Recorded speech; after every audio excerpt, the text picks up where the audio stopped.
Right గా మరో breaking news చూస్తున్నాం. సూర్యాపేట జిల్లా కోదాడ మండలం గుదిబండ గ్రామంలో దారుణం చోటు చేసుకుంది. 3 సబ్జెక్టులు ఫెయిల్ అయ్యాడని బీటెక్ ఫస్ట్ ఇయర్ విద్యార్థి గొంతు కోసుకుని ఆత్మహత్యకు పాల్పడ్డాడు. ఇక ఇటీవల జరిగిన సెమిస్టర్ పరీక్షలో 3 సబ్జెక్టులో ఫెయిల్ అవ్వడంతో వివేక్ అనే విద్యార్థి తీవ్ర మనస్తాపానికి గురయ్యాడు. దీంతో ఇంట్లో ఎవరూ లేని సమయంలో బాత్రూంలోకి వెళ్లి గొంతు చెయ్యి కోసుకుని ఆత్మహత్య చేసుకున్నాడు.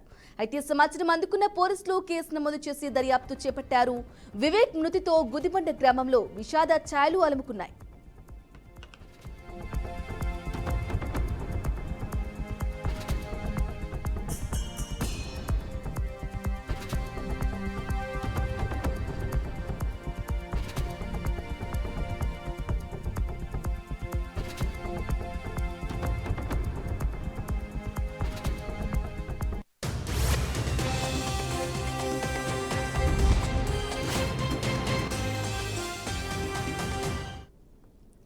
రైట్ గా బ్రేకింగ్ న్యూస్ చూస్తున్నాం. సూర్యాపేట జిల్లా కోదాడ మండలం గుదిబండ గ్రామంలో దారుణం చోటు చేసుకుంది. ఇదే విషయానికి సంబంధించి తాజా అప్డేట్ అందించడానికి మా ప్రతినిధి శ్రీనివాస్ అందిస్తారు. శ్రీనివాస్, చెప్పండి. 3 సబ్జెక్టుల్లో ఫెయిల్ అయ్యారని బీటెక్ విద్యార్థి ఫస్ట్ ఇయర్ విద్యార్థి గొంతు కోసుకుని మరి ఆత్మహత్యకు పాల్పడినట్లుగా కూడా తెలుస్తుంది. వివేక్ అనే విద్యార్థి అసలు కారణాలు ఏంటి, ఇంకా దానికి సంబంధించి అప్డేట్స్ ఏంటి? సూర్యాపేట జిల్లా కోదాడ మండలం గుదిబండ గ్రామంలో దారుణం చోటు చేసుకున్నటువంటి పరిస్థితి. మొదటి సబ్జెక్ట్ లో 3 సబ్జెక్టులు ఫెయిల్ అయ్యారని బీటెక్ ఫస్ట్ ఇయర్ విద్యార్థిని గొంతు కోసుకుని ఆత్మహత్య పాల్పడ్డాడు. దీనికి సంబంధించి పోలీసుల కథనం ప్రకారం వివరాలకు వెళ్ళినట్లయితే సబ్జెక్ట్ లో ఫెయిల్ అవడంతో పాటు వివేక్ అనే విద్యార్థి తీవ్ర మనస్తాపానికి గురయ్యాడు. ఇంట్లో ఎవరు లేని సమయంలోని బాత్రూంలోనే వెళ్లి గొంతు కోసుకొని ఆత్మహత్యకు పాల్పడ్డాడు. అందులో కేసు నమోదు చేసి పూర్తిగా దర్యాప్తు కూడా కొనసాగిస్తున్నటువంటి పరిస్థితి. ఏదేమైనప్పటికీ తనకు చదివినటువంటి చదువులోని సబ్జెక్టులోని మార్కులు రాలేదని కూడా వీలైనటువంటి పరిస్థితి. ఇట్లాంటి పరిస్థితిని మానసికంగా ఇబ్బంది పడి ఆత్మహత్యకు పాల్పడ్డట్టు కూడా పోలీసు విచారణలో నిర్ధారించారు. దీనికి సంబంధించి తల్లిదండ్రులు, కుటుంబ సభ్యులు పెద్ద ఎత్తున విషాద ఛాయలు అయితే చోటు చేసుకున్నాయని చెప్పుకోవచ్చు. అయితే శ్రీనివాస్, చెప్పండి, వారి కుటుంబ సభ్యులు ఏమంటున్నారు? కుటుంబ సభ్యులు తను ఎప్పుడైనా సెన్సిటివ్ ఉండే వ్యక్తి, తనకు ఎలాంటి చిన్న విషయాన్నైనా కొంత ఇబ్బంది పడుతూ ఉండేవాడు. ఈసారి జరిగినటువంటి సంబంధించినటువంటి ఎగ్జామ్స్ లోని మార్కులు ఒకసారిగా తక్కువ రావడంతో మనస్తాపకు గురయ్యాడనేది కుటుంబ సభ్యులు చెప్తున్నటువంటి పరిస్థితి. Right Srinivas, thank you for the updates.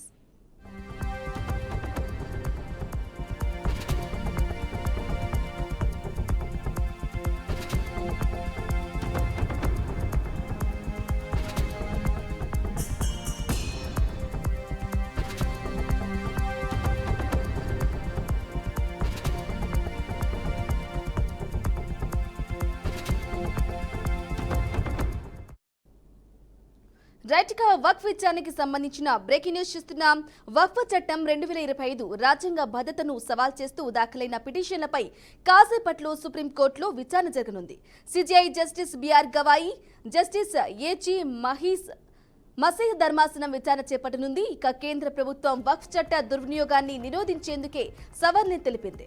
ప్రభుత్వ ప్రైవేటు ఆస్తుల కబ్జా జరిగిందని ఆరోపించింది. వక్ఫ్ బోర్డుల నిర్వహణలో పారదర్శకతే లక్ష్యమని కేంద్రం స్పష్టం చేసింది.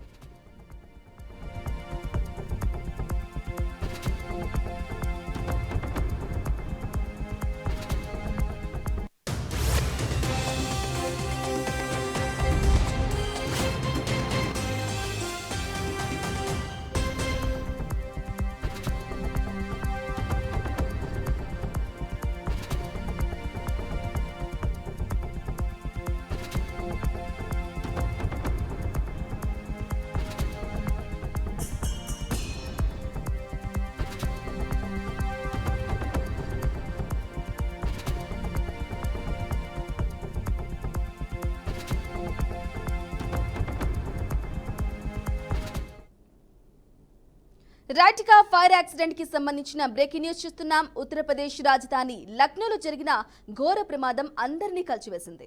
ఢిల్లీ నుంచి బీహార్ వెళ్తున్న ఓ డబుల్ డెక్కర్ బస్సులో అగ్ని ప్రమాదం జరిగింది.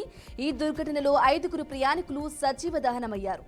ఈ ఘటన లక్నో నగరంలోని మోహన్ లాల్ గంజ్ సమీపంలోని కిసాన్ పథ్ వద్ద చోటు చేసుకుంది.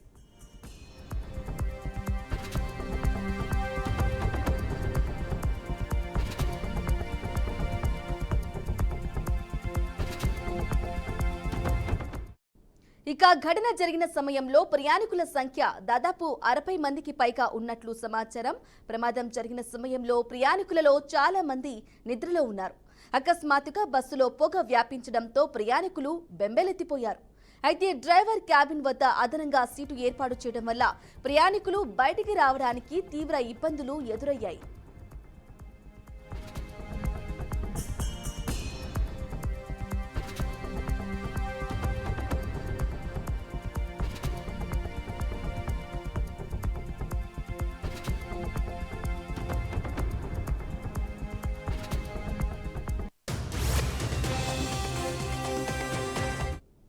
ఇక బస్సు ఎమర్జెన్సీ గేటు పనిచేయకపోవటం వల్ల వెనక కూర్చున్న ప్రయాణికులు బయటికి రాలేకపోయారని వెల్లడైంది.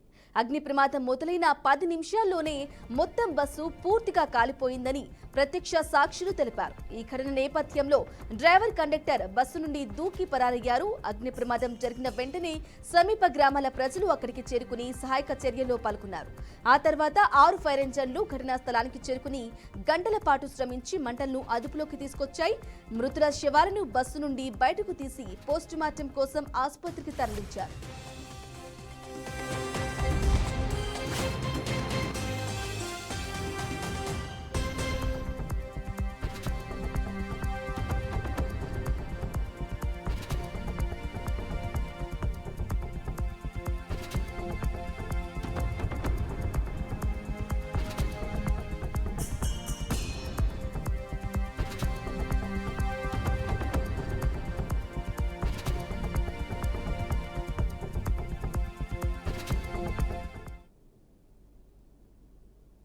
రైట్గా కంచె గచ్చిబౌలి భూములపై కాసేపట్లో సుప్రీంకోర్టులో విచారణ జరగనుంది. సుప్రీంకోర్టు సిజేఐ జస్టిస్ గవాయ్ విచారించనున్నారు. ఇక కంచె గచ్చిబౌలి భూముల్లో ఎలాంటి పనులు చేపట్టవద్దని న్యాయస్థానం గత విచారణలో స్టేటస్ కో విధించింది.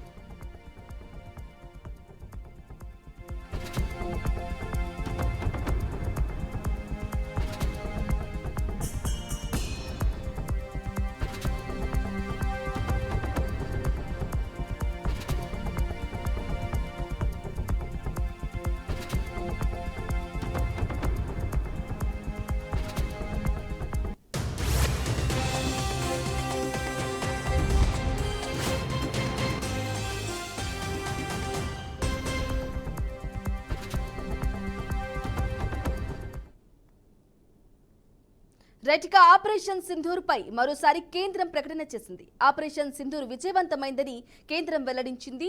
పాక్ పీఓకేలో 9 ఉగ్రవాద శిబిరాలు ధ్వంసం చేసినట్లు పేర్కొన్నారు. 100 మందికి పైగా ఉగ్రవాదులు హతమైనట్లు తెలిపింది.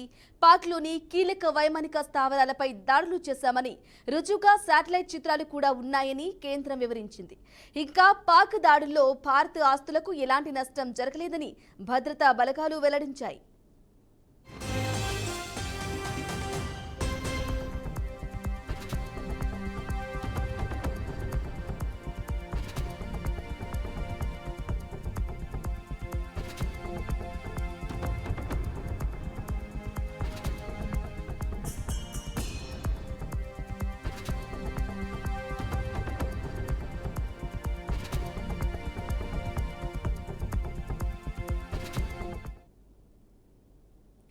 మణిపూర్లోని చందేల్ జిల్లాలో అస్సాం రైఫిల్స్ కు ఉగ్రవాదులకు మధ్య జరిగిన భీకర ఎన్కౌంటర్లో 10 మంది ఉగ్రవాదులు హతమయ్యారు. ఈ ఆపరేషన్ ఇంకా కొనసాగుతోంది.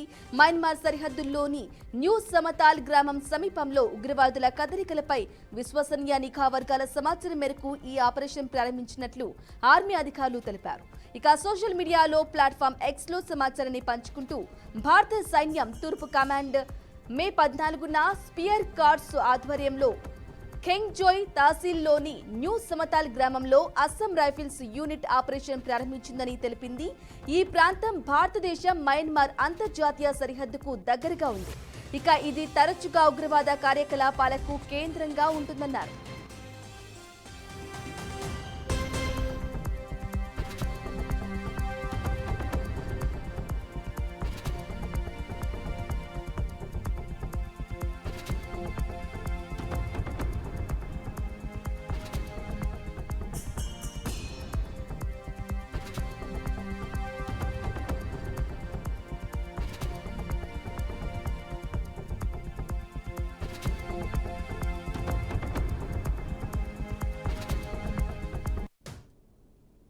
ఇక ఆపరేషన్ సమయంలో సైనికులు ఆ ప్రాంతాన్ని చుట్టుముట్టినప్పుడు ఉగ్రవాదులు వారిపై కాల్పులు జరపడం ప్రారంభించారు.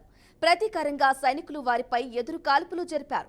ఈ ఎన్కౌంటర్లో 10 మంది ఉగ్రవాదులు హతమయ్యారు.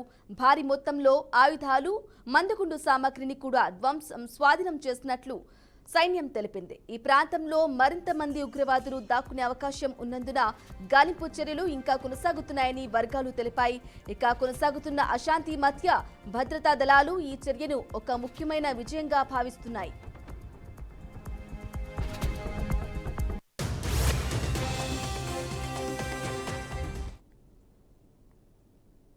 రైట్గా ఉత్తరప్రదేశ్ రాష్ట్రంలో నేపాల్ సరిహద్దుకు దగ్గరలో ఉన్న జిల్లాలో అక్రమ మతపరమైన నిర్మాణాలపై ప్రభుత్వం పంజా విసిరింది.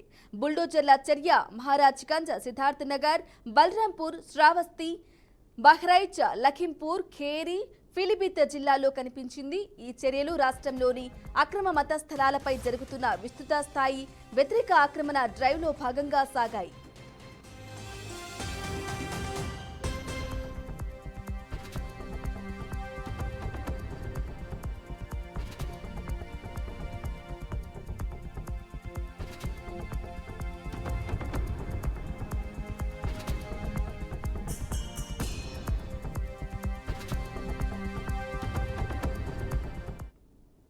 ఇక ఒక్కరోజే మహారాజ్గంజ్ జిల్లాలో 2 స్థలాల్లో, అలాగే శ్రావస్తి, బహ్రైచ్ జిల్లాలో ఒక్కో స్థలంలో కూల్చివేతలు నిర్వహించబడ్డాయి.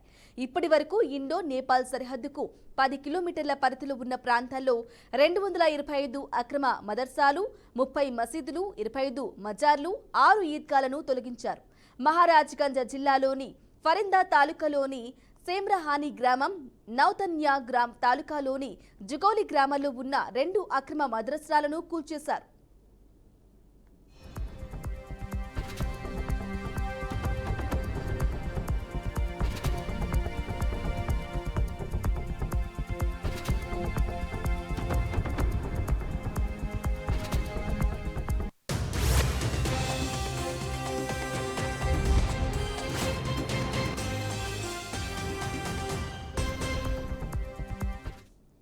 అలాగే శ్రావస్తి జిల్లాలో భింగా తాలూకాలోని కలీంపూర్వ గ్రామంలో ప్రభుత్వ భూమిపై నిర్మించబడిన అక్రమ మదర్సాను కూల్చివేశారు. ఇక బహ్రైచ్ జిల్లాలో అటవీ భూమిపై ఆక్రమణ చేసిన మజార్ను తొలగించారు. ఈ చర్యలతో సరిహద్దు భద్రత, భూ సంరక్షణ నిబంధనలకు అనుగుణంగా ప్రభుత్వ పరిపాలన కొనసాగుతోందని అధికారులు వెల్లడించారు. అక్రమ మతపరమైన నిర్మాణాలపై ఈ రకమైన చర్యలు ముందు కూడా కొనసాగుతాయని అధికారులు వెల్లడించారు.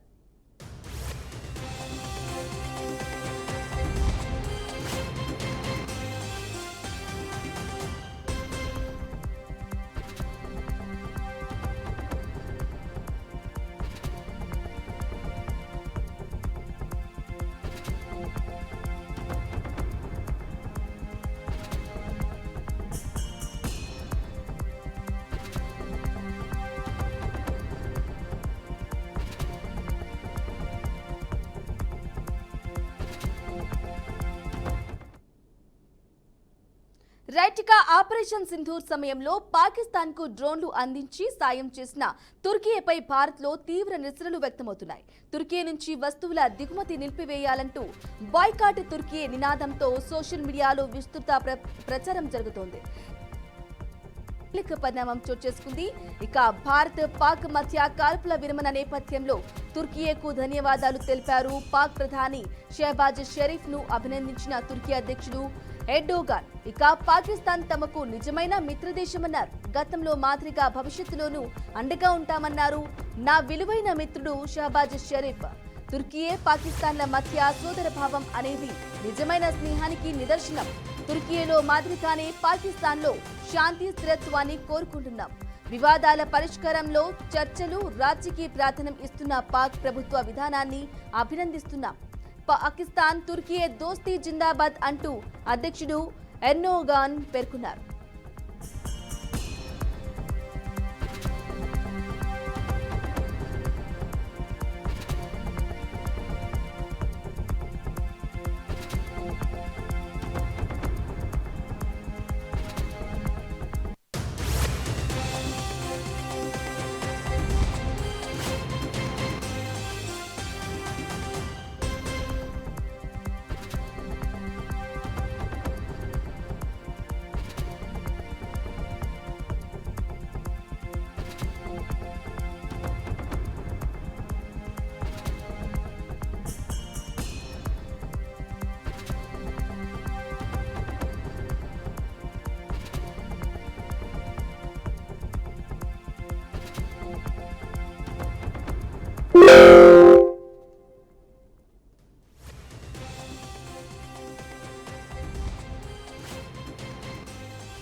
రైట్. ఇక యాదాద్రి భువనగిరి జిల్లా బీబీనగర్ వద్ద రైలులో మంటలు చెలరేగాయి. మిర్యాలగూడ నుంచి కాచిగూడకు వెళ్తున్న సమయంలో భువనగిరి మండలం నాగరెడ్డిపల్లి గ్రామాన్ని దాటుతూ ఉన్న సమయంలో పొగలు వచ్చాయి. రైలు కింది భాగంలో మంటలు చెలరేగగా గమనించిన ప్రయాణికులు వెంటనే అధికారులను అప్రమత్తం చేశారు. దీంతో రైలును బీబీనగర్ స్టేషన్లో నిలిపివేశారు. ఫైర్ ఇంజిన్ సహాయంతో మంటలను అదుపులోకి తీసుకువచ్చారు. ఎవరికీ ఎలాంటి అపాయం జరగలేదని అధికారులు తెలిపారు. బీబీనగర్ రైల్వే స్టేషన్లోనే రైలు నిలిచిపోవడంతో ప్రయాణికులు ఇబ్బందులు పడుతున్నారు.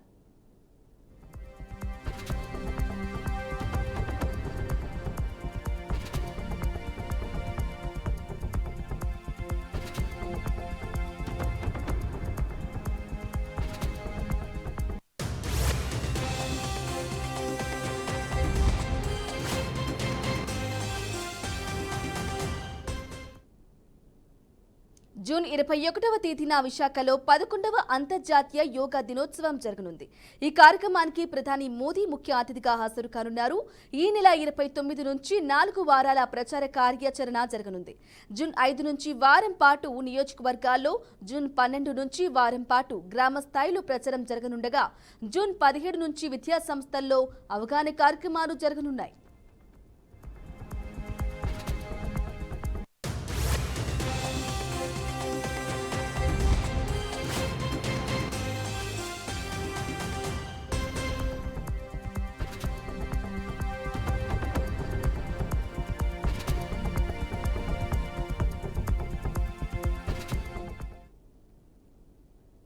రైట్. గా భారత వ్యోమగామి శుభాంశు శుక్ల రోదసి యాత్ర ప్రయాణ తేదీ ఖరారైంది. యాక్సియం 4 AX4 మిషన్లో భాగంగా జూన్ 8న అంతర్జాతీయ అంతరిక్ష కేంద్రానికి పయనం కానున్నారు. ఈ మేరకు యాక్సియం స్పేస్, నాసా ఓ సంయుక్త ప్రకటనలో వెల్లడించాయి. వాస్తవానికి మే 29వ తేదీకే ఈ మిషన్ను షెడ్యూల్ చేయక కొన్ని సాంకేతిక కారణాల వల్ల వాయిదా పడింది. దీంతో వచ్చే నెలలో ప్రయోగం చేపట్టనున్నారు. భారత కాలమానం ప్రకారం జూన్ 8వ తేదీ సాయంత్రం 6:41 అమెరికా కాలమానం ప్రకారం ఉదయం 9:11 ఫ్లోరిడాలోని కెనడీ అంతరిక్ష కేంద్రం నుంచి స్పేస్ ఎక్స్ కు చెందిన డ్రాగన్ వ్యోమ నౌకలో శుభాంశు రోదసీలోకి దూసుకెళ్లనున్నారు. ఈ యాత్రలో శుక్లాతో పాటు పెగ్గీ విట్సన్, స్లోవాస్ట్ ఉజ్జాన్సీ, టిబర్ కపు కూడా వెళ్లనున్నారు. వీరు 2 వారాల పాటు ISS లో ఉండి పరిశోధనలు చేరున్నారు.